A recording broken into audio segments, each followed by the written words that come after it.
किसी शहर में एक डॉक्टर रहता था। उसकी बेटे की अभी हाल ही में किसी दूसरे शहर में शादी हुई थी, जिसका नाम रेनू था। रेनू के ससुराल में सिर्फ 3 लोग ही रहते थे, एक वो, दूसरा उसका पति और तीसरी उसकी सास। शादी के बाद ससुराल में कुछ समय तक तो सब ठीक रहा, लेकिन कुछ समय बीतने के बाद रेनू और उसकी सास में आपसी खटपट होने लगी। कुछ दिन बीते, महीने बीते, लेकिन सास और बहू के संबंध सुधरने के बजाय पहले से और अधिक बिगड़ते गए। एक दिन दोनों का झगड़ा इतना आगे बढ़ गया कि वे आपस में हाथापाई करने लगे। तब रेनू दुखी होकर अपने मायके चली गई और सोचने लगी कि वह अपनी सास को सबक सिखा के रहेगी। अपने मायके आने पर उसने ससुराल की सारी बात अपने माता पिता को बताई कि किस तरह उसकी सास उसके हर काम में कमी निकालती है और उसे ताने मारती है।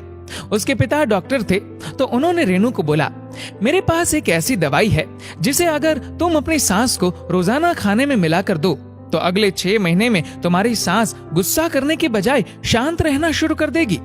रेनू यही चाहती थी कि उसकी समस्या का कुछ समाधान निकले, तो उसने पिता से बोला, ठीक है पिताजी, आप मुझे वह दवाई दे दीजिए। उसके पिता बोले, दवाई तो मैं तुम्हें दे दूंगा, लेकिन तुम्हें वैसे ही करना होगा जैसा मैं तुमसे कहूंगा, वरना इस दवाई का उल्टा असर होने पर तुम्हारी सास को कुछ भी हो सकता है। अगर मंजूर है तो मैं दवाई देता हूँ। रेनू बोली, ठीक है पिताजी, आप जैसा कहोगे मैं वैसा ही करूंगी। पिता ने रेनू को कुछ पाउडर वाली दवाई दी और बोला, इसे अपनी सास के खाने में चुपके से सुबह शाम मिला लेना और अपनी सास से आज से अच्छे से पेश आना, उनके हर बात को मानना। अगर वह किसी बात पर डांटे तो पलट कर जवाब देने के बजाय चुपचाप सुन लेना। रेनू अपने पिता से दवाई लेकर अगले दिन ही अपने ससुराल चली गई। ससुराल में अब रेनू का व्यवहार एकदम बदल चुका था। वह अपनी सास की बहुत सेवा करने लगी, अपनी सास की हर बात मानने लगी। वह अपनी सास को हर दिन स्वादिष्ट खाना खिलाने लगी और जब सास उसे किसी बात पर डांटती तो वह अपने पिता की बात याद रखकर चुप रहती। कुछ महीने बीत जाने के बाद सास के व्यवहार में बदलाव आना शुरू हो गया। अब वह अपनी बहू की बुराई करने के बजाय उसकी तारीफ करने लगी। वह जहाँ भी जाती अपनी बहू रेनू के काम और व्यवहार की प्रशंसा करती। उधर रेनू का व्यवहार भी नाटक करते करते सच में बदल चुका था। अब सास बहू के संबंध मधुर हो गए। 6 महीने बीतने के बाद रेनू अपने मायके गई और अपने पिता को सारी बात बताई और पिता को उनके द्वारा दी गई दवाई के लिए रेनू ने धन्यवाद किया।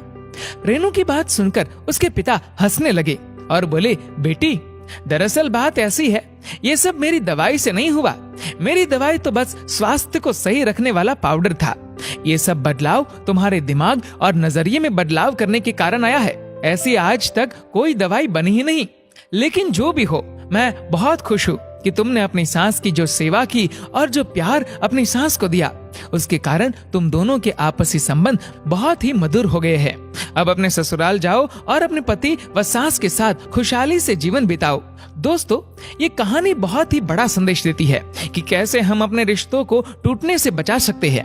हमें अपने रिश्ते में दूसरे से बिना किसी उम्मीद के उसे अपना स्नेह व प्यार देना चाहिए और आए दिन होने वाली छोटी छोटी बातों को नकार देना चाहिए। ऐसा करने पर हमारा रिश्ता न सिर्फ टूटने से बचेगा, बल्कि उस रिश्ते में ऐसी ताकत होगी जो किसी तूफान के आने पर भी रिश्ते को टूटने नहीं देगी। दोस्तों, इस वीडियो को लेकर आपकी क्या राय है, नीचे कमेंट करके जरूर बताएगा। और अगर आपको वीडियो अच्छा लगा हो तो इस वीडियो को लाइक करेगा, शेयर करेगा ज्यादा से ज्यादा लोगों तक। और ऐसी और भी इंस्पिरेशनल वीडियोस के लिए सब्सक्राइब करें हमारे यूट्यूब चैनल को और फेसबुक पर फॉलो करें हमारे पेज को। धन्यवाद।